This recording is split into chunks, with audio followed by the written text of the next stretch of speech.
friends, welcome back to One Cooking Channel. இன்னைக்கு நம்ம சேனல்ல Cook with Comali ஷோல கனி பண்ணுன curd rice fritters தான் பண்ண போறோம். ரொம்ப சூப்பரா இருந்துச்சு. curd riceல இப்படி டிஃபரண்டா பண்ணலாமா அப்படிங்கற மாதிரி இருந்தது. கண்டிப்பா நீங்க ஒரு தடவையாவது ட்ரை பண்ணி சாப்பிட்டு பாருங்க. அவ்ளோ சூப்பரா இருந்தது. வாங்க அதை எப்படி பண்றதுன்னு பார்த்தறலாம். அதுக்கு ஃபர்ஸ்ட் curd rice ரெடி பண்ணனும். நான் 1 கப் ரைஸ் எடுத்துக்கிறேன். இது வந்து உப்பு போட்டு பாயில் பண்ண ரைஸ். அதனால நான் உப்பு எதுவும் சேர்க்கல. உப்பு போடலைனா நீங்க உப்பு சேர்த்து நல்லா மேஷ் பண்ணிக்கோங்க. அதில் 2 டேபிள் ஸ்பூன் கெட்டியான தயிர் சேர்த்து ரெண்டையும் நல்லா மேஷ் பண்ணுங்க. பாருங்கள், இந்த அளவுக்கு நல்லா மேஷ் பண்ணியிருக்கணும். இதுதான் இதோட கரெக்டான கன்சிஸ்டன்சி. இதில் பால் தண்ணி எதுவுமே சேர்க்கக்கூடாது. இப்போ இதுக்கு ஒரு தாளிப்பு ரெடி பண்ணிடலாம். ஒரு பேனில் கொஞ்சமாக எண்ணெய் ஊற்றி கடுகு உளுத்தம் பருப்பு போட்டு தாளிச்சிக்கலாம். அதில் கொஞ்சமாக பொடி பொடியாக கட் பண்ண கருவேப்பிலை சேர்த்துக்கலாம். அப்புறம் குட்டி குட்டியாக கட் பண்ண பச்சை மிளகாய் சேர்த்துக்கோங்க. அப்புறம் கொஞ்சமாக இஞ்சி துருவி சேர்த்துக்கலாம். இதை நல்லா வதக்கிட்டு நல்லா கலர் மாறினதுக்கப்புறம் கொஞ்சமாக பெருங்காயத்தூள் சேர்த்துக்கோங்க. இதை எல்லாத்தையும் இந்த கர்ட் ரைஸில் சேர்த்து நல்லா மிக்ஸ் பண்ணிக்கோங்க.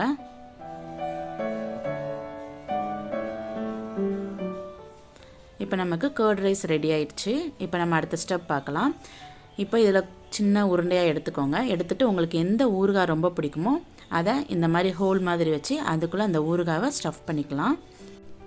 அந்த ஊறுகாய் வெளியே லீக் ஆகி வராத அளவுக்கு நல்லா கவர் பண்ணி நல்லா ரோல் பண்ணிக்கலாம்.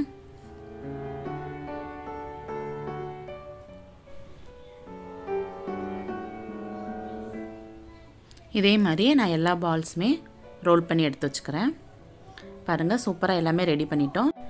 இப்போ ஒரு பவுலில் 2 டேபிள் ஸ்பூன் மைதா மாவு எடுத்துக்கோங்க. அதில் கொஞ்சம் கொஞ்சமாக தண்ணி ஊற்றி தோசை மாவு பதத்துக்கு கலந்து எடுத்து வச்சுக்கலாம். பாருங்கள், இதையும் ரெடி பண்ணி வச்சிட்டோம்.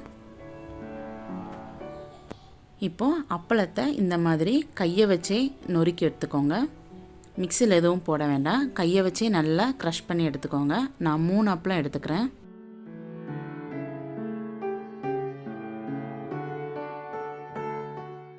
இதில் 1 டேபிள் ஸ்பூன் மட்டும் பிரெட் க்ரம்ஸ் சேர்த்துக்கோங்க. இது ஆப்ஷனல் தான். இது வேணால் கூட ஸ்கிப் பண்ணிக்கலாம்.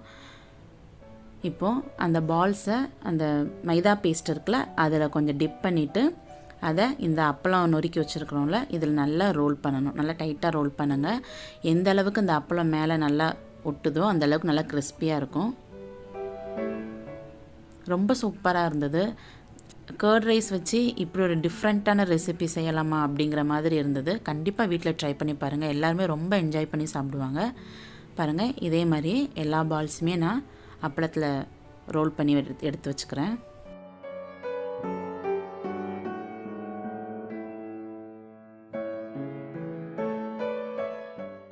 பாருங்கள், எல்லாமே சூப்பராக ரெடி ஆகிட்டு இப்போ இதை நம்ம பொரிச்சு எடுத்துடலாம். எண்ணெய் சூடு பண்ண வச்சுருக்கிறேன். அதில் ஒன்று ஒன்றா போட்டு ஃப்ரை பண்ணிடலாம். ரொம்ப நேரம் ஆகாது. ஏன்னா எல்லாமே குக்கான ஐட்டம் தான் உள்ளே இருக்குது.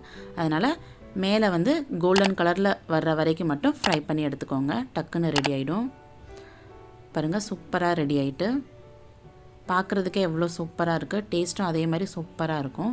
இதே மாதிரி எல்லா பால்ஸுமே நான் ஃப்ரை பண்ணி எடுத்துக்கிறேன். கண்டிப்பாக எங்கள் வீட்டில் ட்ரை பண்ணி பாருங்கள். ட்ரை பண்ணி பார்த்துட்டு உங்கள் ஃபீட்பேக் எனக்கு மறக்காமல் கமெண்ட் பண்ணுங்கள். சேனல் உங்களுக்கு ரொம்ப பிடிச்சிருந்தா சேனலை சப்ஸ்கிரைப் பண்ணிக்கோங்க. அப்படியே பக்கத்தில் இருக்கிற பெல் பட்டனையும் கிளிக் பண்ணிக்கோங்க. ஓகே ஃப்ரெண்ட்ஸ், நெக்ஸ்ட் ஒரு இன்ட்ரெஸ்டிங்கான ரெசிபியோட நான் உங்களை மீட் பண்ணுறேன். அது வரைக்கும் பாய்.